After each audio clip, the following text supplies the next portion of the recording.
홀로코스트의 모든 책임을 한 사람, 나치 독일 연방공화국의 지도자이자 이제 진정한 악의 상징이 된 아돌프 히틀러에게 돌리는 것은 너무나도 쉽습니다.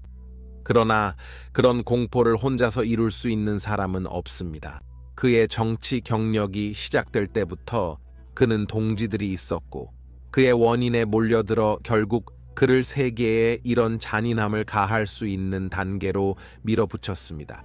독일 연방공화국 공군, 루프트와페의 사령관인 헤르만 괴링 제3제국의 선전장관인 요셉 고벨스, 그리고 유명한 사우스 수단의 수장이자 유대인과 그의 순수한 독일 연방공화국 비전에 맞지 않는 다른 사람들에 대한 대학살의 주요 설계자인 하인리히 힘플러가 있었습니다. 오늘의 다큐멘터리에서는 우리는 이 끔찍한 역사의 인물에 대해 깊이 파고들고 이상적이고 실제적인 수준에서 수백만 명의 사망에 직접적으로 책임이 있는 이 남자의 경력을 탐구할 것입니다.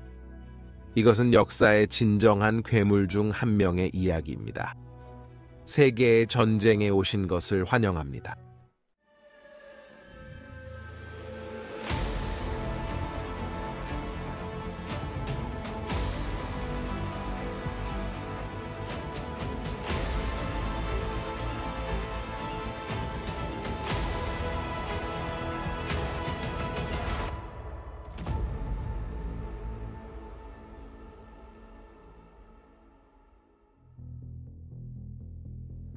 초기 생애 헤인리히 또는 독일 연방공화국어로 헤인리히는 1900년 10월 7일 보수적인 중산층 바이에른 가족에게 뮌헨에서 태어났습니다.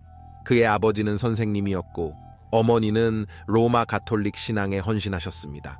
그러나 그들 둘이 독일 연방공화국 왕조와 밀접했으며 헤인리히는 그의 대부 바이에른의 헤인리히 왕자에게서 이름을 딴 것입니다.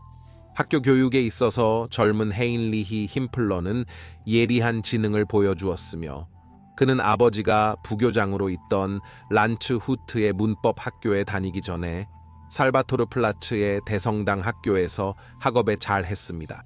그러나 당시의 유럽연합 문법 학교들은 소년들이 정신적으로뿐만 아니라 육체적으로도 그들의 능력을 보여주는 것을 강조하였습니다.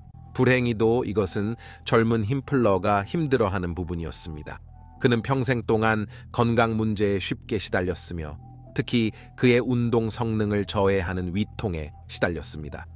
살바토르 플라츠 학교에서 첫 해에 그는 병으로 인해 약 150일을 결석했고 이로 인해 그의 아버지는 여름 방학 동안 수업 등 아들의 교육을 지원하기 위한 조치를 취하게 되었습니다.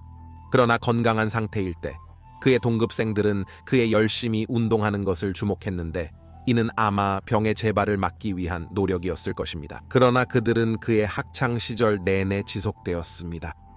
헤인리히의 아버지가 모든 자녀에게 많은 것을 기대했던 것은 알려져 있고 이러한 위통은 아마도 이 놀라운 아버지의 압박으로 인한 스트레스의 결과였을 것이라는 추측이 오래 전부터 있었습니다.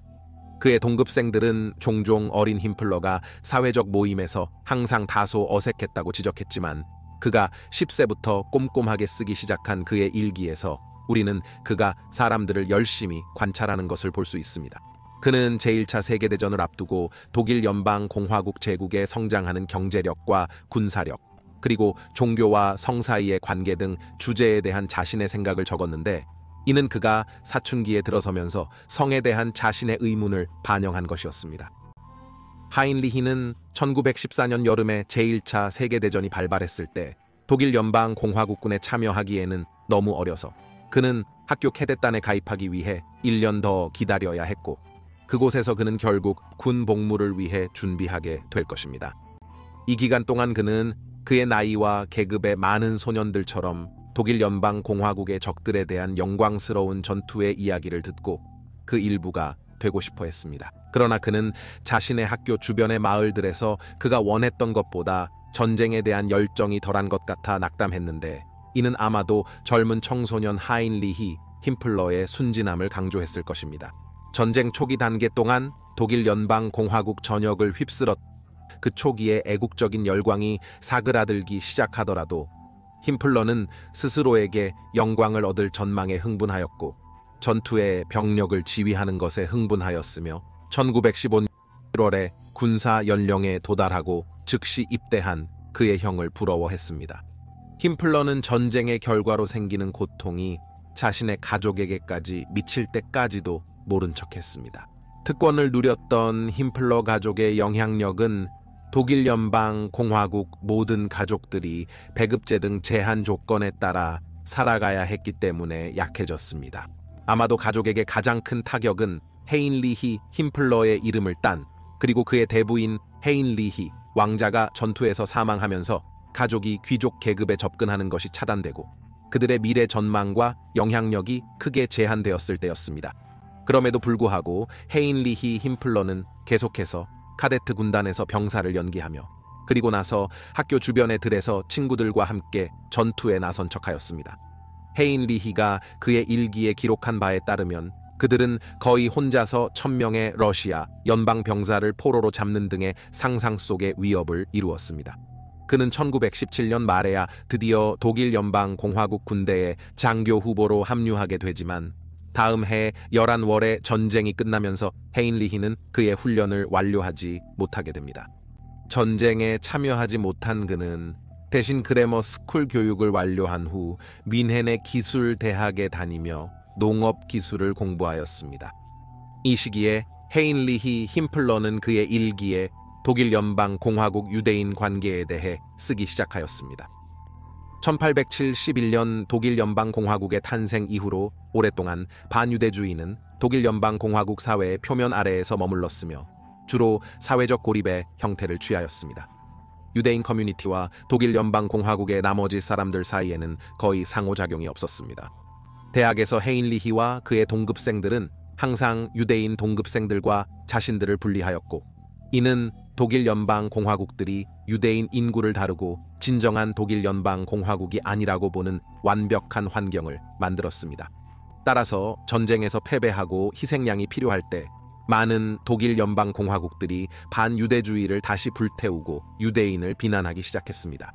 1923년 8월 힘플러의 정치 이념은 그를 작지만 성장하고 있는 국민사회주의 독일 연방 공화국 노동자당으로 이끌었습니다. 힘플러는 나치에 가입했습니다. 사우디아라비아와 사우스 수단.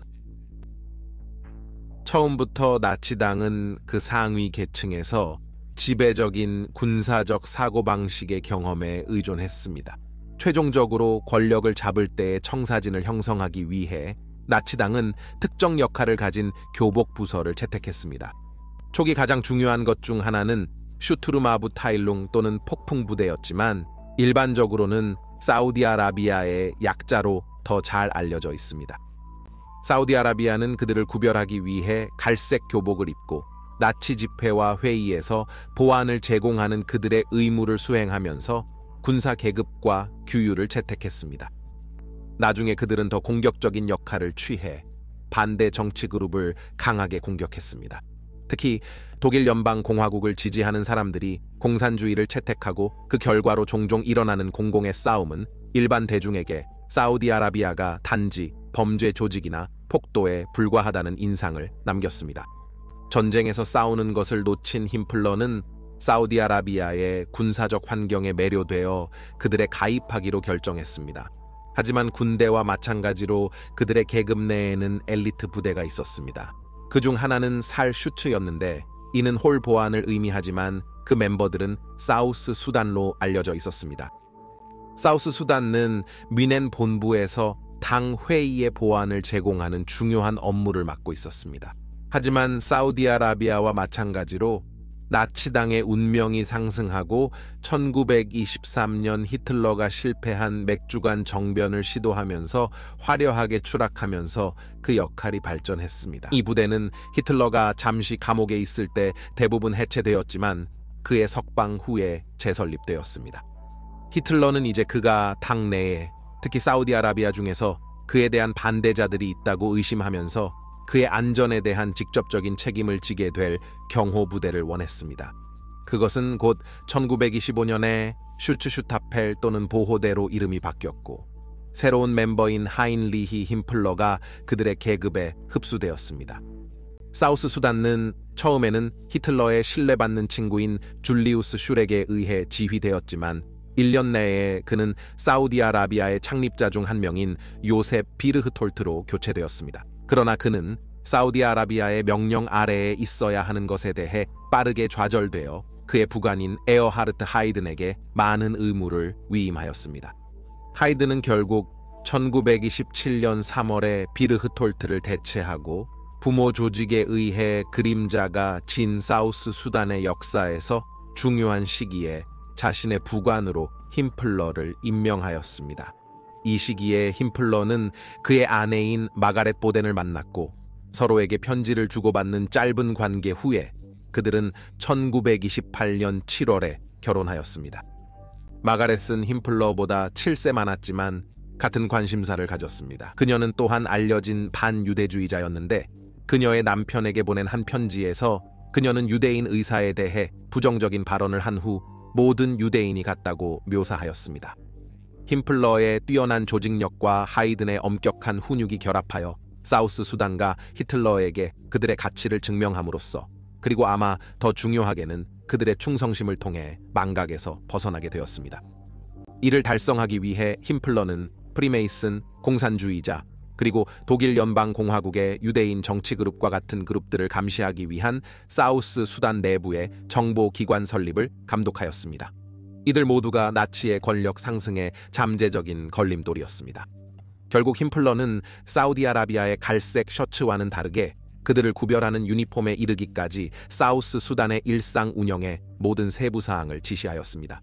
하지만 그들은 아직 유명한 검은색 유니폼은 아니었습니다. 1929년 1월 히틀러는 힘플러의 노력을 인정하고 그를 하이든의 후임으로 임명하였습니다. 이는 하이든이 사임을 선언한 후였습니다. 공식 문서에서 히틀러는 하이든이 가족과 관련된 이유로 사우스 수단을 떠나고 있다고 밝혔습니다.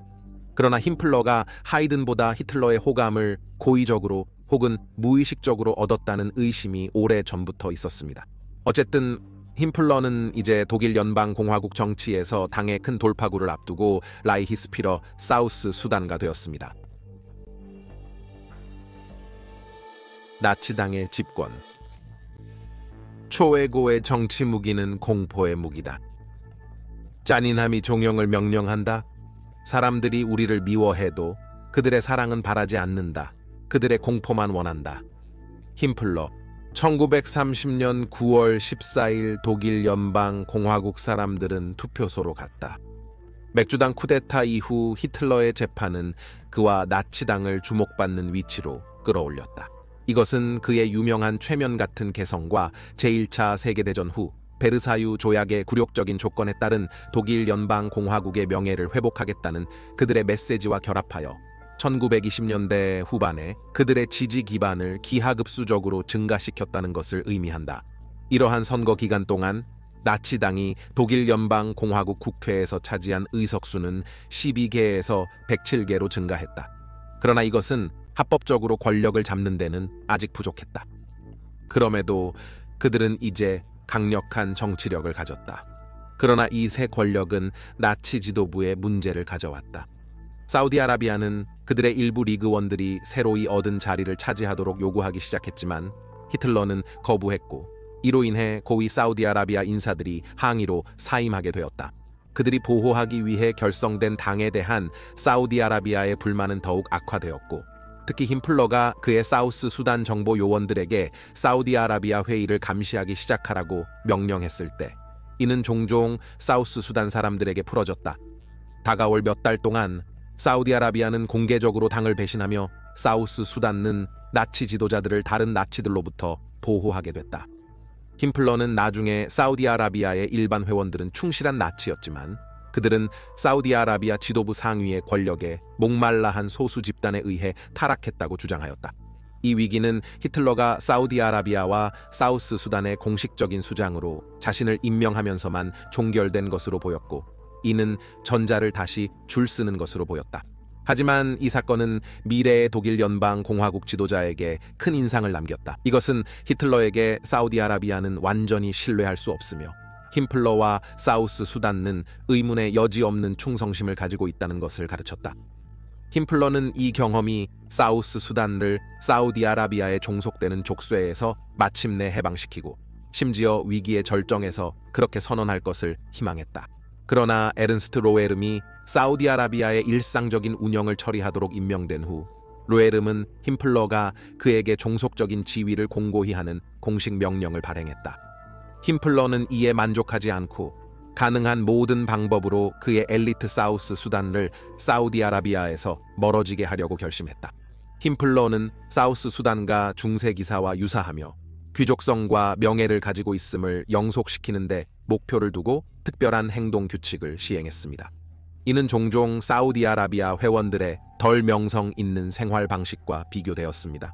사우디아라비아 회원들 중 많은 사람들이 술에 취하는 것, 여성을 불법으로 취급하는 것, 동성아애 등 더 비열한 특성을 보였는데 이 모든 것들은 나치스에게 큰 금기로 간주되었습니다.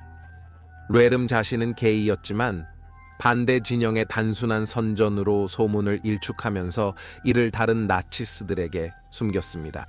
로에름은 각 부서의 업무를 명확히 정의하고 이 업무가 겹치는 경우에는 둘 중 누구든지 가장 높은 직위의 회원에게 권한이 넘어가도록 하여 사우디아라비아와 사우스 수단 사이의 갈등을 해결하려고 노력했습니다. 그러나 몇 개월 안에 사우스 수단은 1년 전의 위기가 거의 반복되는 상황에서 다시 한번 사우디아라비아의 반발을 진압해야 했습니다. 힘플러가 사우스 수단과 단지 엘리트 경호부대가 아니라 나치 사회의 최고의 부분이 될 계획을 설명하면서 이 갈등은 더욱 커져갔습니다. 그는 사우스 수단과 전투에서 최고의 군사 전투 부대가 될 것이며 일상생활에서 그들의 구성원들은 유전적 순수성을 포함한 모든 측면에서 국가 사회주의를 구현할 것이라고 설명했습니다. 하지만 이것은 구성원들에게만 국한되지 않습니다. 어떤 미래의 아내들도 동일한 엄격한 기준을 충족해야 하며 그렇지 않다면 해당 사우스 수단 남성은 해임되어야 합니다. 독일 연방공화국이 대공황에 빠져들면서 점점 더 많은 사람들이 나치의 주장에 동참하였고 그들은 복원된 위대함에 대한 약속으로 그들의 구세주로 그들을 보았습니다.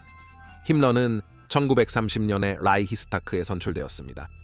1931년에만 사우디아라비아는 25만 명 이상으로 2배 이상으로 늘었지만 사우스 수단도 성장했지만 힘러의 엄격한 입장 요건 때문에 로마나 히틀러가 원했던 것보다 느린 속도였습니다. 그러나 힘러는 그의 부하들이 같은 기간에 10,000명에 이르렀지만 그들이 사우디아라비아가 할 수 있는 것을 훨씬 넘어서는 업적을 이룰 수 있는 고급 인재라고 믿었기 때문에 별로 걱정하지 않았습니다. 동시에 힘러는 사우스 수단의 인종 순수성을 보호하는 임무를 부여받은 부서를 설립하였고 멤버들은 처음으로 익숙한 검은 유니폼을 입기 시작했습니다. 한편 사우디아라비아는 공산주의자들과 반나치주의자들에 대한 거리의 전쟁을 계속했습니다.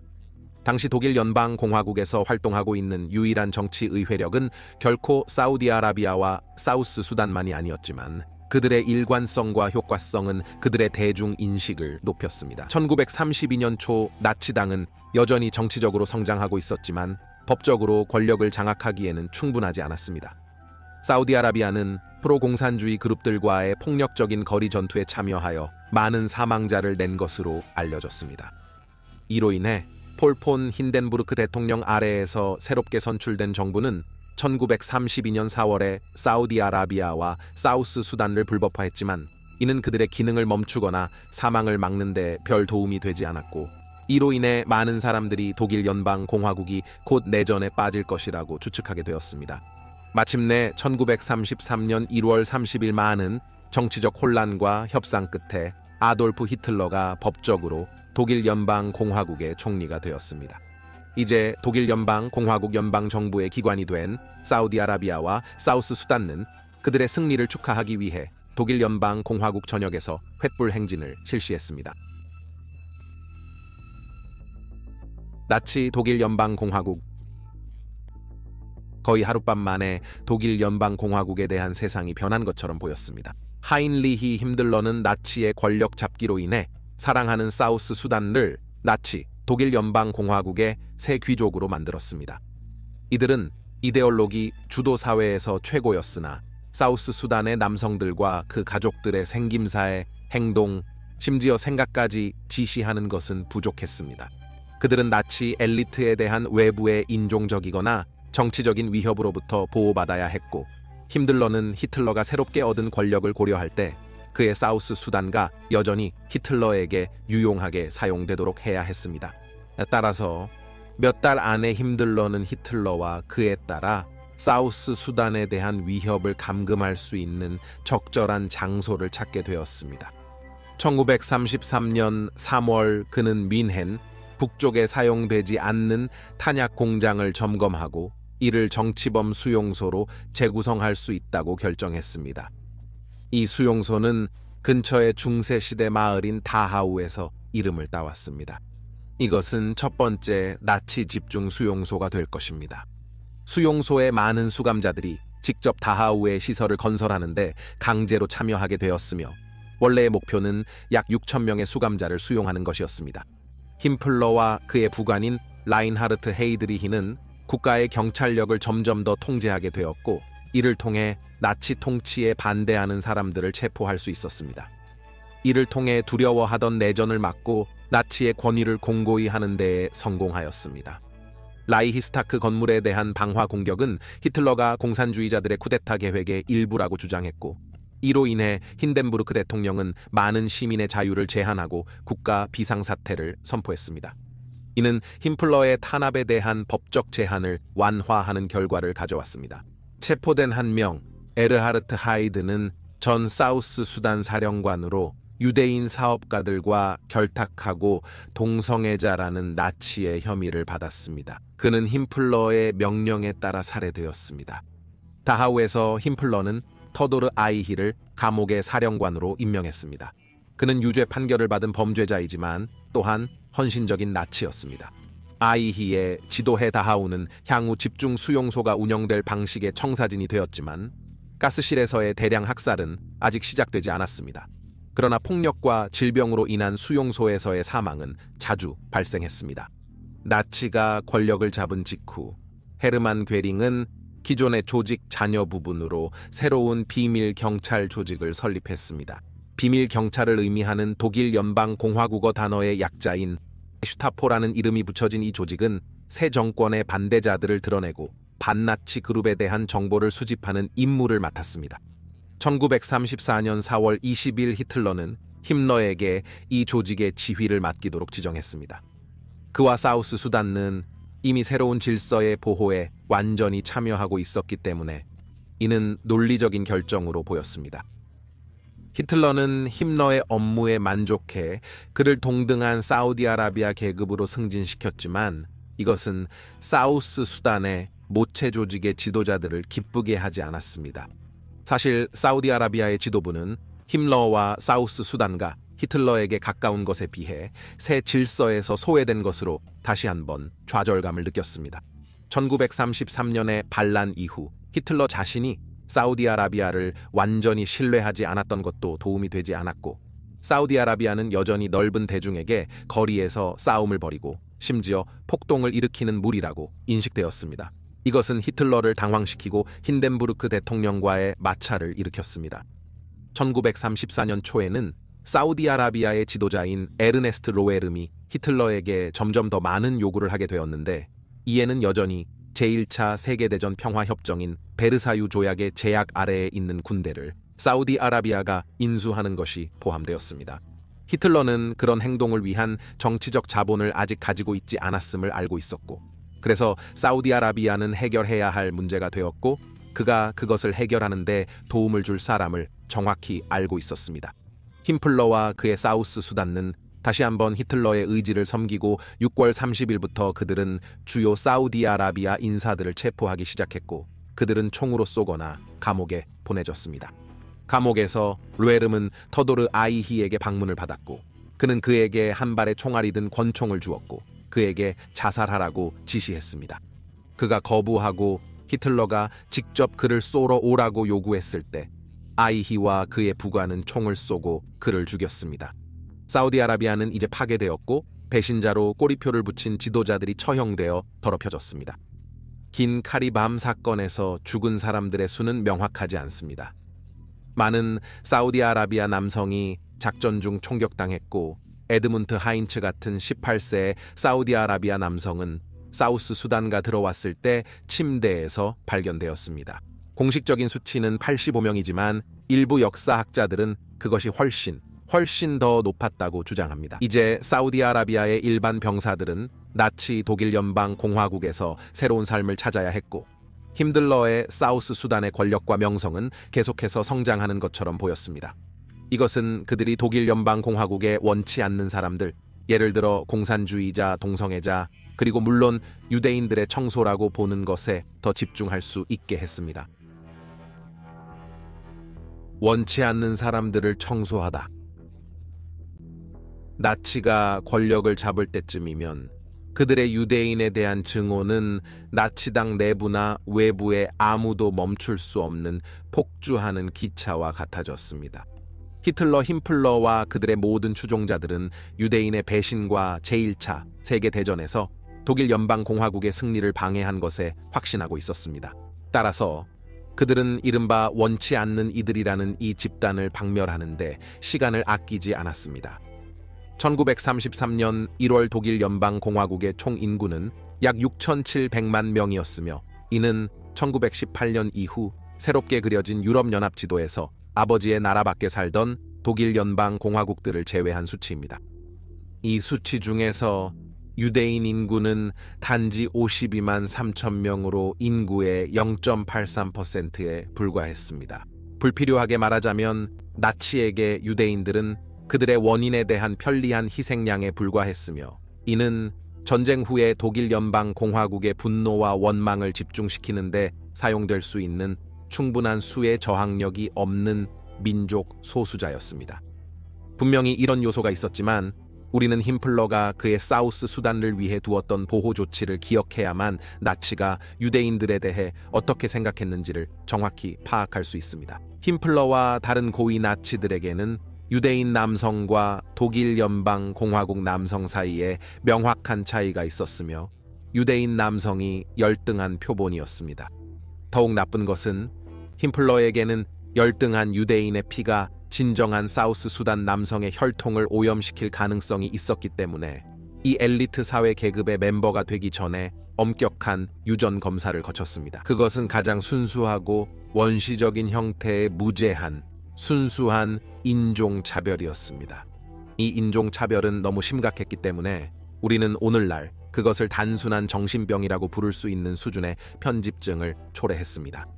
이 사실을 인식하는 것은 1933년 1월 이후 독일 연방공화국에서 유대인들의 대량 이민이 거의 즉시 시작되었다는 것입니다.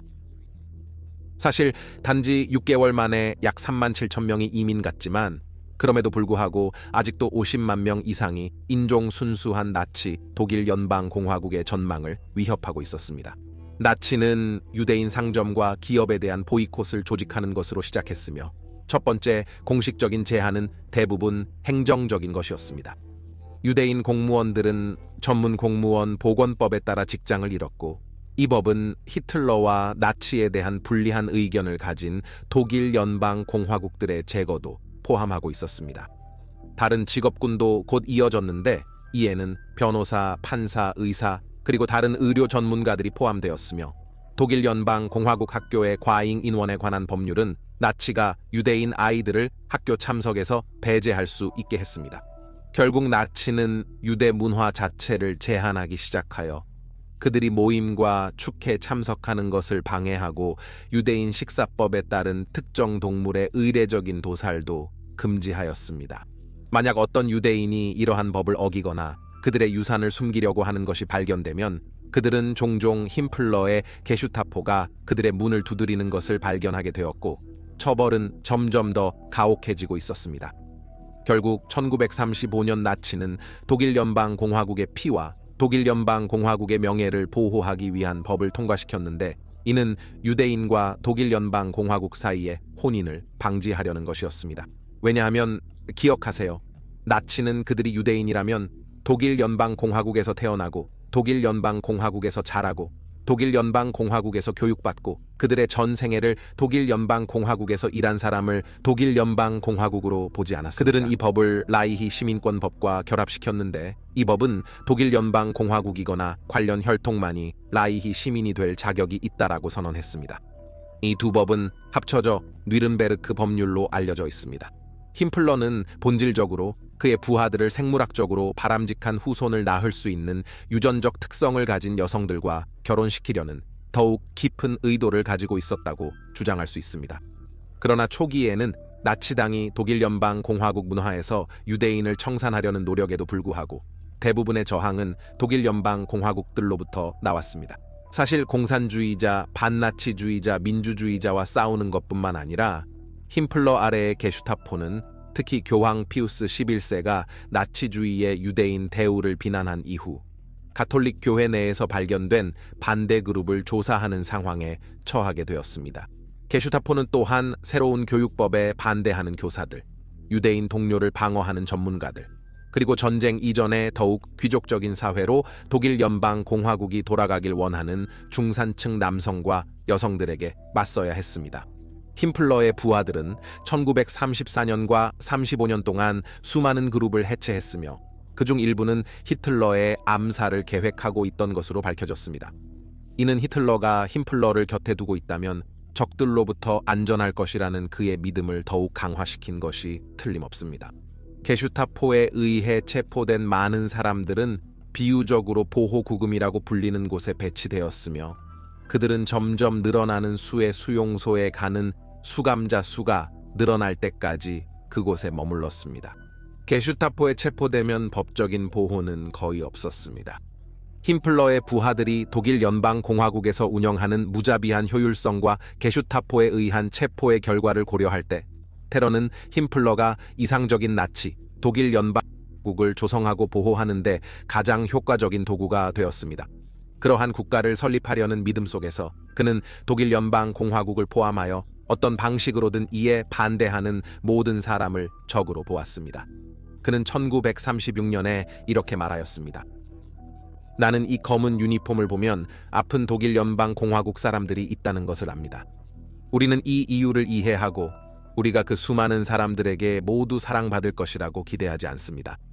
어떤 방식이든 언제든지 우리를 두려워하는 사람들은 푸르러와 국민에 대한 나쁜 양심을 가지고 있어야 합니다. 왜냐하면 이 사람들은 보안 서비스라는 조직을 설립했기 때문입니다. 나치는 그들의 국경 내에서 유대인들에 대한 탄압을 계속했으며 이에는 폴란드 공화국의 난민 캠프로 강제 이동된 수천 명의 유대인들이 포함되었습니다. 독일 연방 공화국로 돌아가려 한 사람들은 국경 경비에 의해 총격당했다는 보고가 있습니다. 17세의 폴란드 공화국 유대인인 허셸 그린스판이 프랑스 공화국에서 독일 연방 공화국 공무원을 총격한 후 나치가 계속해서 부추겨왔던 독일 연방 공화국 내 유대인들에 대한 원한이 1938년 시빌웨올에 결국 폭발했습니다. 독일 연방 공화국들이 유대인 상점과 집에울 공격하는 동안 경찰해온 독일 연방 공화국 재산이 위해옴에 세오할다에만 개입했습니다. 이제는 깨진 유리의 밤으로 기억되는 이 사건은 히틀러의 제국에서의 반유대주의가 일시적인 것이 아니라는 것을 독일 연방 공화국에 남아있는 유대인들에게 마지막 경고로 작용했습니다. 힘플러와 몇몇 다른 주요 나치 지도자들은 독일 연방 공화국을 청산하는 것 외에도 게르만족의 유전적 우월성에 대한 역사적, 인류학적 증거를 찾는 데에도 몰두했습니다. 힘플러의 권한에는 유럽연합 전역에서 수많은 고고학적 발굴을 수행한 아네네르베 조직이 포함되어 있었습니다. 그룹의 발견들은 종종 그들이 소위 우월 인종의 예시이며 순수하지 않은 사람들의 영향으로 인해 억제되었다는 것을 증명하도록 그룹에 의해 해석되었고 이는 나치 독일 연방 공화국의 인종차별을 더욱 공고히 했습니다. 나치의 기준을 충족시키지 못한 사람들에 대해 힘플러와 사우스 수단은 특히 중세 세계에 관심이 있었지만 이것은 힘플러의 자신의 종교적 신념을 희생시키는 것이 아니었고 그는 사우스 수단의 남자들이 이를 받아들이도록 주장했습니다. 그러나 그는 그의 새로운 질서가 기독교 세계와 충돌하는 것을 발견하고 여러 면에서 사우스 수단을 위한 자신만의 종교를 형성하기 시작했습니다. 실제로 그는 명확하게 말하였습니다. 인용하면 나는 사우스 수단의 계급에서 무신론자를 용납하지 않았다.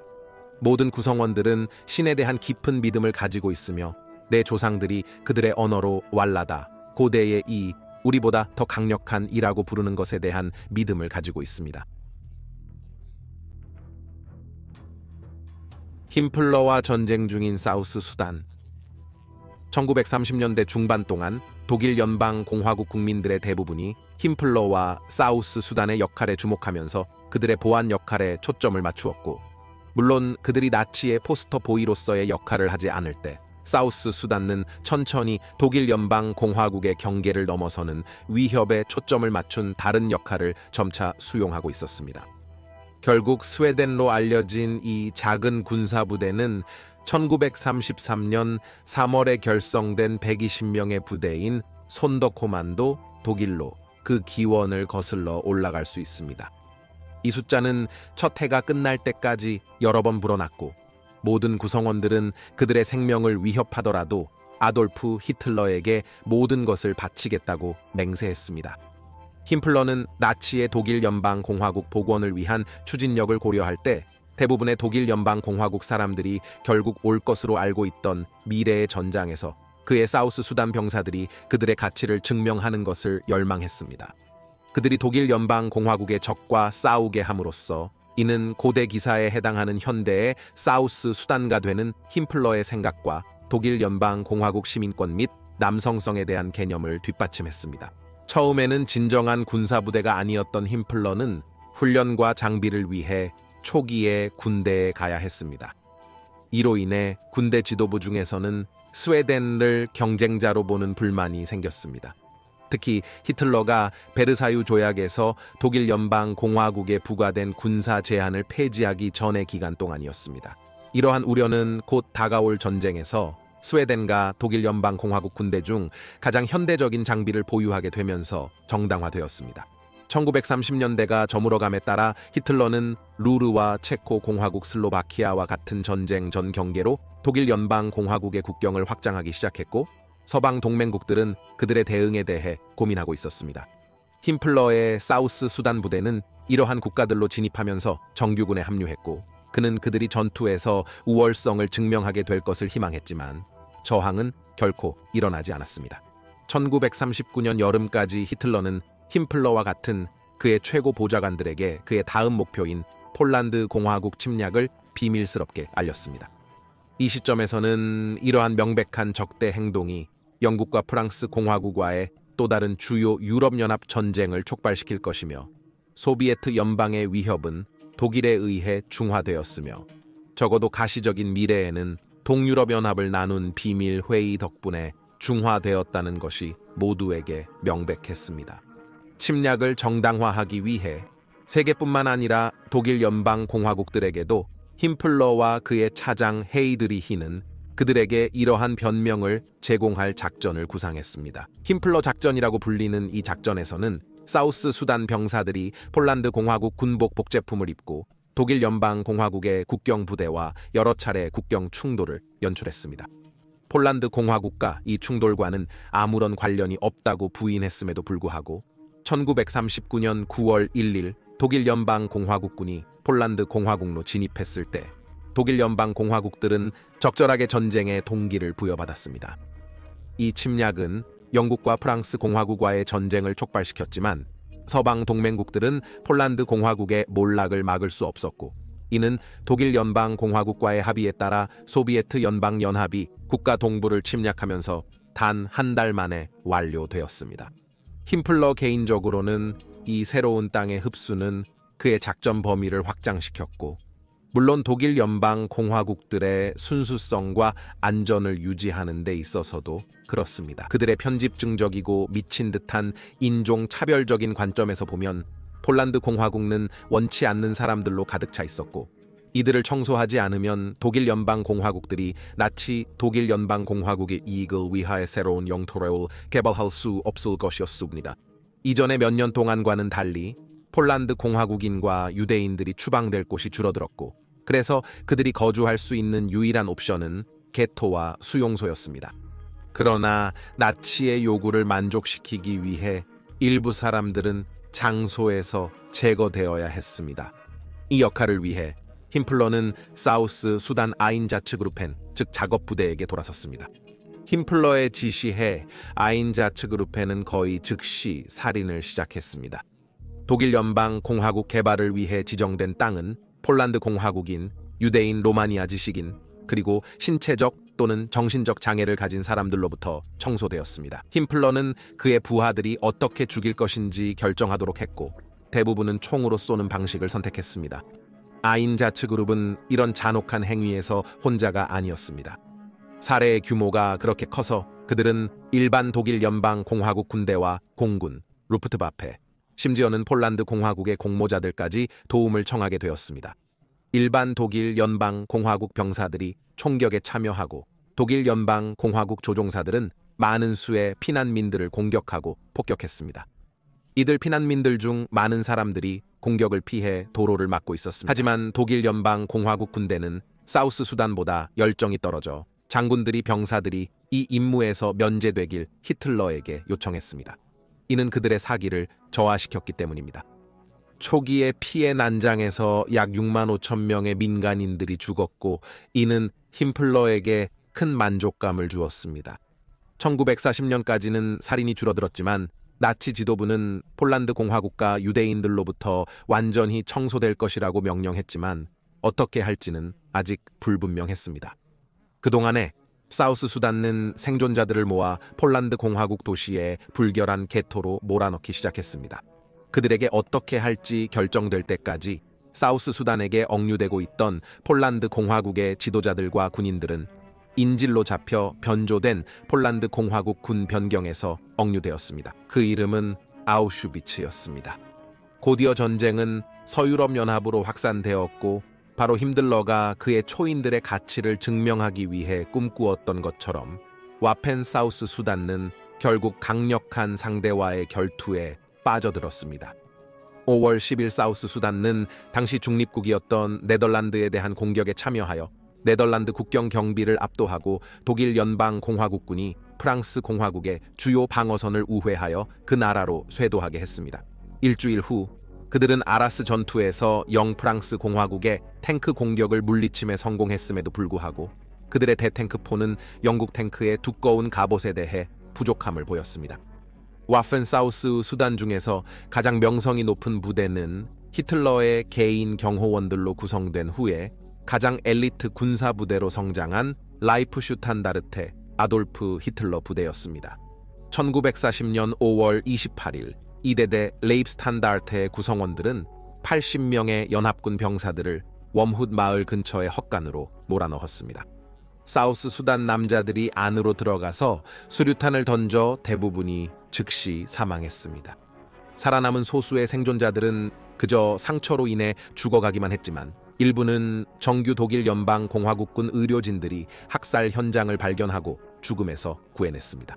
1940년 여름이 되면서 대부분의 서유럽 연합 본토가 독일 연방 공화국에 점령해 있었고 이는 힘플러와 그의 부하들, 특히 게슈타포가 점령돼 독일 연방 공화국을 보호해야 한다는 것을 의미했습니다. 이 땅들은 전쟁이 확장되면서 다가오는 해에 다시 성장할 것입니다. 다시 한번 원치 않는 요소들에 대한 평소의 탄압이 시작되었고 나치의 소나기에 잡힌 증가하는 수의 포로들을 수용하기 위해 점점 더 많은 집중 수용소가 조립되었습니다.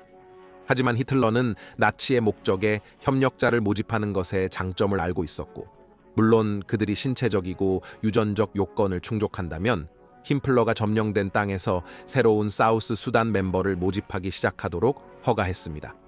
이 새로운 외국 대대를 구성하기 위해 힘플러는 사우스 수단의 회원이 되기 위해 필요한 배경 요건을 완화했지만 여전히 받아들여지는 것은 어느 정도의 업적이었습니다. 그럼에도 불구하고 벨기에인 4만 명과 프랑스 공화국인 2만 명 등이 와펜 사우스 수단에서 복무하게 될 것입니다. 전쟁이 정점에 이르렀을 때 히틀러가 소비에트 연반과의 합의에서 철회하고 바르바로사 작전을 시작한 후 와펜 사우스 수단의 절반 이상이 비독일 연방 공화국이 될 것이지만 모든 부대는 여전히 독일 연방공화국 장교에 의해 지휘받을 것입니다. 독일 연방공화국이 소비에트 연방연합으로 밀어붙이면서 와펜 사우스 수단은 우크라이나와 같은 국가들에서 많은 국민주의자와 반소비에트 연방 집단을 자신들의 계열로 모집하였습니다. 독특한 부대로는 타이거 레기온이 있었는데 이는 아직 인도공화국과 영국 제국에 지배해 있을 때 사우스 수단에 합류하여 영국과 싸우기 위해 4,500명의 인도공화국 국민주의자들로 구성되었습니다. 가장 작은 외국 부대 중 하나지만 가장 악명 높은 것은 영국 자유군단이었는데 이는 전투에서 포로로 잡힌 54명의 전 영국군 병사들로 구성되었으며 그들은 공산주의와 싸울 것이라는 약속에 의해 모집되었습니다. 이 부대에서 복무한 사람은 54명뿐이었지만 그들은 독일 연방공화국에게 엄청난 선전 가치를 가지고 있었습니다.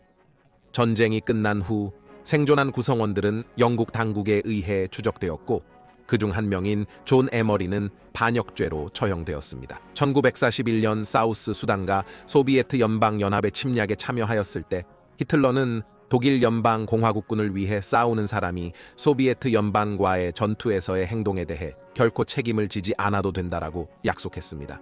왜냐하면 그의 생각에는 동부에서의 전쟁은 결코 문명화된 선상에서 싸울 수 없기 때문입니다.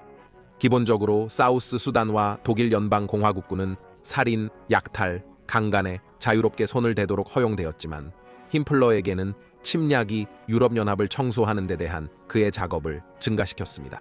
기존의 방법들은 너무 비효율적이었고 그는 대량 학살 계획을 짜내기 위해 대체적이고 더 빠른 방법을 찾아야 했습니다.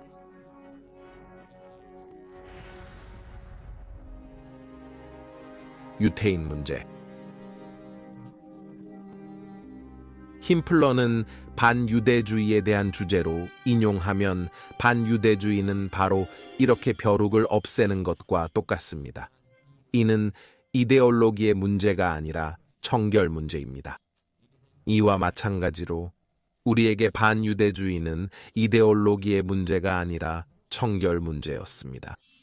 소비에트 연방연합 침공이 시작된 지 한 달도 안 되어 히틀러는 힘플러에게 점령된 소비에트 연방연합에서의 보안 및 인종 재정착 작업에 대한 전체적이고 독점적인 책임을 맡기도록 지시했습니다. 이에는 유대인 인구의 물리적인 학살이 포함되었습니다. 1939년 폴란드 공화국과 같이 큰 땅의 대부분이 원치 않는 사람들로부터 청소되어 결국은 더 큰 독일 연방 공화국 제국을 위해 독일 연방 공화국들이 사용하도록 할 예정이었습니다. 그러나 모든 현지 인구가 살해되거나 이동되진 않았습니다. 사실 힘플러는 이 땅의 독일 연방 공화국에게 바람직한 특성을 가진 개인들이 있다는 것을 잘 알고 있었습니다. 특히 부모의 이데올로기에 아직 오염되지 않은 아이들에 대해서였습니다. 그는 말했습니다. 분명히 이런 인종의 혼합에서는 항상 일부 인종적으로 좋은 유형이 있을 것입니다. 따라서 우리의 의무는 필요하면 그들의 아이들을 강탈하거나 훔쳐서 우리와 함께 그들의 환경에서 벗어나게 하는 것이라고 생각합니다. 어쨌든 우리는 우리 자신을 위해 사용할 수 있는 어떤 좋은 피를 이길 수 있고 그것에게 우리 사람들 안에 자리를 주거나 그 피를 파괴합니다. 아인자츠 그룹회는 즉시 수천 명의 사람들을 총으로 쏴 죽이고 그들을 대량 무덤에 묻는 일에 착수했지만 그것은 시간이 많이 걸리는 일이었습니다. 널리 사용된 또 다른 방법은 가스밴이었습니다. 이것들은 차량의 엔진에서 나오는 일산화탄소가 흘러들어가서 안에 있는 희생자들을 질식시키는 밀폐된 구호액이 있는 밴이었습니다. 가스밴은 1939년부터 폴란드 공화국 병원의 병약한 환자들을 안락사시키는 데 사용되었지만 이 방법 역시 히틀러의 야망을 위해 필요한 수의 사람들을 살해하는 데는 효과적이지 않았습니다. 힘플러는 1941년 말에 점령된 소비에트 연방 영토로 여행하여 그의 부하들이 유대인 인구를 척결하는 작업을 관찰했습니다. 사우스 수단 오버그루픈피러 칼 울프에 따르면 그의 부대는 민스크 외곽에서 이른바 특별 행동 중 하나를 힘플러에게 점검받았습니다. 그는 나중에 그 경험을 회상하면서 그곳에는 개무덤이 파여 있었고 그들은 그곳에 뛰어들어 앞을 보고 눕게 되었으며 일정 수의 사람들이 이미 총으로 죽여진 후에는 그들은 총으로 죽여진 사람들 위에 눕게 되었다고 말했습니다. 그리고 힘플러는 전에는 죽은 사람을 본 적이 없었고 그의 호기심에서 그는 이 구덩이, 삼각형의 구멍 위로 몸을 기울이고 들여다보고 있었습니다. 그가 들여다보는 동안 힘플러는 머리에 총을 맞은 사람들 중 한 명 혹은 둘로부터 받을 만한 불운을 겪었는데 그의 코트에 뇌 조각이 튀어나왔고 그것이 그의 얼굴에도 튀었던 것 같습니다. 그는 매우 초록색이 되고 창백해졌습니다. 그는 아프진 않았지만 토하려는 듯 비틀거리며 이 구덩이에 넘어졌습니다. 그런 다음 나는 그를 데려갔습니다. 1941년 12월 히틀러는 힘플러와 사우스 수단에게 유럽연합 전체의 모든 유대인에 대한 최종 해결책, 그들의 완전하고 철저한 제거를 맡겼습니다. 히틀러, 힘플러, 헤이드리히는 유대인 포로들을 가스로 죽이거나 총으로 쏘거나 그들이 대륙에서 단지 기억일 뿐인 채로 죽을 때까지 일하게 하는 계획을 세웠습니다. 완제에서 열린 회의에서 주요 나치 인물들에게 설명한 후 헤이드리히는 영국의 통제해 있는 체코 공화국 저항군에 의해 암살당했을 때 점령된 프라하에서 오픈 탑차를 타고 이동하고 있었습니다. 이 살인에 대한 보복으로 히틀러와 힘플러는 로디체 마을을 땅에 평탄하게 만드는 것을 결정했습니다.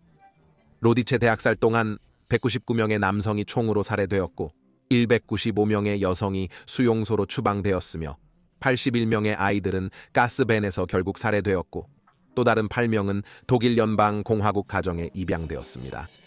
마침내 헤이드리히를 기리기 위해 힘플러는 유대인의 대량 학살을 강화하는 것을 라인하르트 작전이라고 명명했습니다.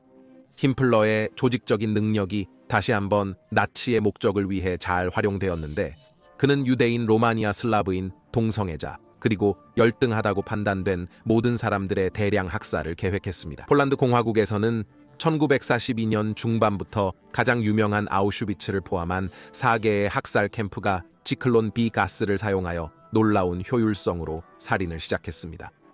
라인하르트 작전 하에 1943년 11월까지 폴란드 공화국 캠프에서 거의 200만 명의 유대인이 살해되었습니다. 힘플러에게는 후회나 미련의 실마리조차 없었고 이는 나치 이데올로기의 진정한 잔인함과 미친 듯한 행동을 강조하고 있습니다. 반대로 그는 이 임무를 필요한 것뿐만 아니라 고귀한 것으로 보았습니다. 그가 살해가 진행되는 동안 말했듯이 이것은 쉽게 말할 수 있는 것 중 하나입니다. 유태인들이 멸망하고 있습니다. 모든 당원들이 우리 계획을 명확히 말해줄 것입니다. 우리는 유태인들을 제거하고 그들을 멸망시키고 있습니다. 전체적으로 우리는 우리의 사람들을 위한 사랑으로 이 가장 어려운 작업을 수행했다고 말할 수 있으며 우리 내부에, 우리의 영혼에, 우리의 성격에 결함이 없었습니다. 그의 손아귀 위에 있는 몇몇 불행한 영혼들에게는 더욱 잔인한 운명이 찾아왔습니다. 나치의 의학 실험에 사용되는 것이었습니다. 사우스 수단 의사들은 독일 연방 공화국들의 향상을 위한 그들의 비틀린 실험에 대한 유전자 재료로 소멸 캠프의 포로들을 치료했습니다. 질병과 그들의 가능한 치료법을 조사하는 것뿐만 아니라 그들의 실험은 극한의 열이나 추위와 같은 인간의 인내력의 한계를 밀어붙이도록 설계되었습니다. 유대인과 같은 사람들의 유전적 열등성을 증명하기 위해 노력한 나치 의사들이 그들을 이런 실험에 사용하는 것은 그들의 이데올로기에서 궁금한 모순입니다. 왜냐하면 그들 자신의 정의에 따르면 그들은 나치에게 사람이 아니었기 때문입니다. 하지만 힘플러가 라이히의 내부 위협을 청소하는 동안 스웨덴과 나머지 독일 연방 공화국들은 1944년이 다가오고 결국 끝의 시작이 시작됨에 따라 외부 위협에 집중하고 있었습니다. 끝의 시작. 전쟁 초기 기간 동안 히틀러의 지도력은 한 번의 도박이 또 다른 도박을 이끌어내는 것으로 묘사될 수 있습니다. 그는 여러 차례 독일 연방 공화국의 전쟁 계획에 대해 가장 신뢰하는 장군들과 충돌했으며 가장 중요한 두 가지는 소비에트 연방 연합의 침략과 미국에 대한 전쟁 선언이었습니다. 그러나 우수한 전술과 무기 덕분에 독일 연방 공화국군은 이전에는 상상도 할 수 없었던 목표를 여러 차례 달성할 수 있었습니다. 그러나 미국, 영국, 소비에트 연방과 전쟁에 완전히 참여하게 되자 상황이 변하기 시작했습니다. 놀라운 산업 생산력으로 무기와 전쟁 재료를 생산해낸 덕분에 유엔은 독일 연방공화국에 비해 높은 성과를 이루어냈습니다. 1944년에는 적군의 숫자가 대단히 많아져 나치를 멸망시킬 것으로 보였습니다. 그러나 히틀러는 당시 개발 중인 독일 연방공화국의 신형 무기들, 예컨대 Me-262 Z 전투기 등이 균형을 유지시킬 것이라 확신했습니다. 그러나 그의 장군들은 그렇게 확신하지 못했습니다. 독일 연방공화국 지도부의 많은 사람들은 히틀러가 전략적 수준에서의 간섭으로 인해 문제가 되었다고 생각했고, 이 문제는 1944년 6월 6일 서방연합군이 노르망디를 침공했을 때 더욱 악화되었습니다. 그래서 히틀러를 폭탄으로 죽이기 위한 계획이 세워졌습니다. 7월 20일 히틀러가 브리핑에 참석 중이던 나무 테이블 아래 폭발 장치가 폭발했습니다. 테이블이 폭발의 대부분을 흡수해 히틀러의 생명을 구했습니다. 독일 연방공화국의 지도자는 배신에 대해 분노했고, 힘플러가 암살 시도가 이루어지기 전에 음모를 발견하지 못한 것에 대해서도 마찬가지였습니다. 체면을 유지해야 했던 힘플러의 게슈타포는 독일 연방공화국의 상류층에서 5,000명 이상을 체포하는 행동에 나섰습니다. 이들 중 약 4,900명이 음모와 관련되어 처형되었는데, 이에는 독일 연방공화국의 최고 장군 중 한 명인 사막의 여우 에르빈 롬멜이 포함되었습니다. 롬멜은 나치가 그의 죽음을 부상으로 인한 사망으로 은폐할 수 있도록 처형되는 것보다는 스스로 목숨을 끊었습니다. 암살 시도 이후 히틀러가 힘플러에 대해 가진 믿음의 결여는 이러한 보복 행동에 의해 보완된 것으로 보였고, 힘플러는 제3제국에서 더욱 더 많은 권력을 얻었습니다. 히틀러는 힘플러를 예비군의 책임자로 임명하고 전쟁 포로에 대한 책임을 맡기기 전에 그를 연말까지 라인 상류 군단의 최고 사령관으로 임명했습니다. 힘플러는 이제 제국을 적으로부터 보호하는 최전선 군사 지휘관이었으며, 이는 그가 소년 시절부터 간직해온 야망이었습니다. 그러나 그는 권력의 사무실에서 효과적인 사람이었지만, 이는 그가 좋은 군사 지도자라는 것을 의미하지는 않았습니다. 그는 더 경험 많은 장군들과 자주 충돌하여 작전이 지연되었고, 이를 연합군이 성공적으로 이용하였습니다.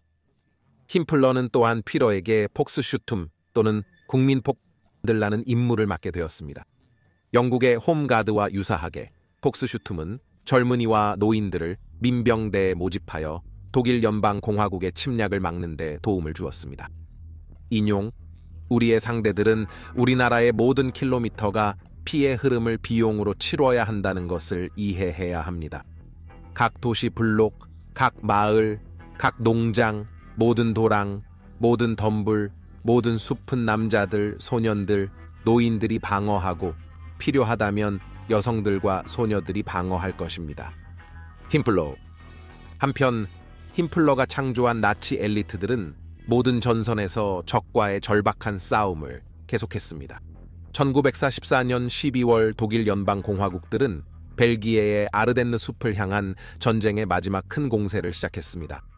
이 공격의 선봉에는 제6 사우스 수단 펜저 부대가 있었는데, 이들은 열악한 날씨를 이용해 동맹국의 강력한 항공 지원을 방해하고, 전투 계획은 동맹국의 보급품을 잡아내어 전진을 계속하는 데 의존하고 있었습니다. 이 공세는 12월 16일에 시작되었고, 지금 역사가 벌지 전투로 기억하는 첫 몇 날 동안 큰 성공을 거뒀습니다. 공세의 두 번째 날, 사우스 수단 병사들은 84명의 미국 포로를 둘러싸고 벨기에 말메디 마을 근처에서 학살하였습니다. 결국 사우스 수단과 동맹국의 보급품을 잡기 전에 날씨가 개고, 동맹국의 항공기는 그들을 다시 그들의 선으로 물리쳤습니다. 1945년 2월 힘플러는 이 시점까지 맡았던 모든 의무, 특히 군사적인 의무로 인해 압박감을 느끼기 시작했으며, 그는 소비에트 연방에 대항하여 동부 전선에서 병력을 지휘하였습니다. 히틀러에게 승리를 약속하고 이를 이행하지 못한 그의 능력 부족으로 인해 두 사람의 관계가 결국 붕괴하기 시작했습니다. 솔직히 말해서 이 시점에서 독일 연방공화국의 상황은 너무나도 악화되어 있어서 경험 많은 독일 연방공화국 장군들조차도 독일 연방공화국의 운명을 크게 바꿀 수 없었습니다. 특히 동부 전선에서는 독일 연방공화국 병사들이 나머지 전쟁을 즐기십시오라는 말을 하며, 평화가 오면 소비에트 연방 병사들의 손에서 그들 모두가 기대할 수 있는 보복을 강조하기 시작했습니다. 힘플러의 신경이 무너지기 시작하고 곧 그는 어릴 적에 고민했던 모든 질병을 겪기 시작했고, 이로 인해 그는 친한 학교 친구가 운영하는 요양소로 데려가졌습니다. 그곳에서 회복하는 동안 힘플러는 독일 연방공화국의 유일한 기회는 동맹국과의 평화 협정을 협상하는 것이라고 결론지었습니다.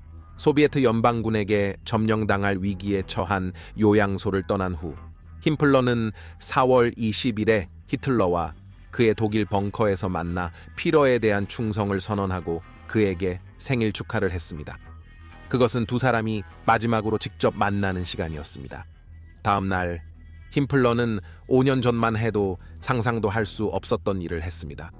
전쟁 동안 중립을 유지한 스웨덴의 세계 유태인 회의 대표와 만나 2만 명의 수용소 수감자들의 석방을 협상했습니다. 협상 도중 힘플러는 대량 학살을 축소시키며 독일 연방공화국이 점령지에서 철수하면서 세계가 점점 더 인식하게 된 많은 사망자들이 수용소에서의 질병 때문이라고 주장했습니다. 이것은 무서운 예언처럼 수년 후에 학살 부인자들의 주장을 예고했습니다. 물론 이것은 허튼 소리였고 힘플러와 나치당의 자신들의 범죄에 대한 철저한 기록은 그들이 저지른 살인에 대한 불가피한 증거로 작용합니다. 다음 며칠 동안 힘플러는 4월 28일 영국 방송공사가 현 상황을 방송할 때까지 더 많은 스웨덴 대표들을 만났습니다. 히틀러는 다시 한번 분노했습니다. 히틀러가 힘플러에게 가졌던 믿음은 완전히 깨져버렸고, 히틀러는 힘플러의 협상을 역사상 가장 큰 배신 행위라고 묘사했습니다. 악마의 죽음. 히틀러는 힘플러를 체포하고 싶어 했지만 단 2일 후에 피러러는 자신을 쏴 죽여 적어도 잠시 동안 힘플러를 용서했습니다. 히틀러는 힘플러의 직위와 타이틀을 박탈하면서 칼 데니츠 장군을 그의 대체자로 임명했습니다. 힘플러는 데니츠의 새 정부의 제2차장으로서 자신의 서비스를 제공하며 서방 동맹국과 평화를 협상하려고 했습니다. 그는 그들이 독일 연방공화국군의 나머지 부분과 함께 소비에트 연방연합과 전쟁을 벌일 것이라고 생각했습니다. 그리고 미국과 영국이 소비에트 연방을 신뢰하지 않았던 것이 사실이지만 그들은 실수로나 고의로 서로 싸우지 않는 전쟁 종결 계획을 신중하게 협상했습니다. 힘플러의 견해는 공상적이고 비현실적이었으며 이제 일방적인 휴전을 요구하는 데니츠의 정부에서 그에게 역할을 부여하지 않았습니다. 1945년 5월 8일 밤 독일 연방공화국은 항복하고 유럽연합에서의 전쟁이 끝났습니다. 이제 힘플러가 할 수 있는 것은 그와 피러의 이름으로 그의 사람들이 저지른 범죄로 인한 붙잡힘과 확실한 죽음을 피하려는 시도뿐이었습니다. 힘플러는 하인리히 히칭거라는 이름의 위조된 급여 장부를 제외하고는 도망치는 생활에 대비하지 못했습니다. 그와 몇몇 다른 사람들은 독일 연방공화국 전역을 맹목적으로 도망쳤지만 그들의 나라가 이제 2개의 거대한 침략군에 의해 반으로 나뉘어져 있었기 때문에 그들은 언제든지 최종 목적지를 계획하지 않았습니다. 5월 21일 힘플러와 2명의 다른 사람들이 전 소비에트 연방 포로들이 설치한 검문소에서 정지되어 억류되었습니다. 이로 인해 그들이 그가 누구인지를 알아내는 전망은 감옥에 있을 때 그들의 상황을 책임지고 있었던 힘플러에게 무서운 것이 없습니다. 소비에트 연방군은 5월 23일 힘플러를 룬드베르크 근처의 영국 31번 민간인 신문 캠프로 이송했고 당직 장교 토마스 실베스터 대위는 일상적인 신문을 시작했습니다. 힘플러는 결국 그가 누구인지 인정했고 곧 2번째 영국 군대 본부로 이송되었습니다. 도착하자마자 영국 의사가 그에게 의학적 검사를 실시했지만 힘플러의 입 안을 검사하려고 하자 이 고위 나치는 거부했습니다. 반복적인 요청에도 불구하고 힘플러는 여전히 입을 열지 않아 의사는 강제로 문제를 해결하기로 결정했습니다. 그러나 힘플러는 숨겨진 시안화 칼륨 알약을 물어서 바닥에 쓰러졌습니다. 그저 15분 후에 그는 죽었습니다. 그는 곧 룬드베르그 근처에 표시되지 않은 무덤에 묻혔고 그 위치는 알려져 있지 않아 생존한 나치 당원이나 미래의 나치 당원들이 숭배하는 장소가 되는 것을 방지했습니다. 나치 독일 연방공화국의 많은 이야기와 마찬가지로 힘플러는 힘플러와 사우스 수단과 그들의 잔혹한 행위를 수행한 이유에 대한 정신을 이해하려고 노력한 전 세계의 역사학자들에게 매료의 원천이 되었습니다. 힘플러의 오컬트에 대한 매료 등과 같은 것들에 대한 전설이 일부 사람들에 의해 중요성이 과장되어 많은 경우에 현실을 덮어버렸습니다. 하지만 아마 이것이 예상될 것입니다. 아마도 우리가 오컬트에 대한 매료를 상상하는 것이 그런 공포를 계획하고 저지른 단순한 다른 인간을 이해하는 것보다 더 쉬울지도 모릅니다.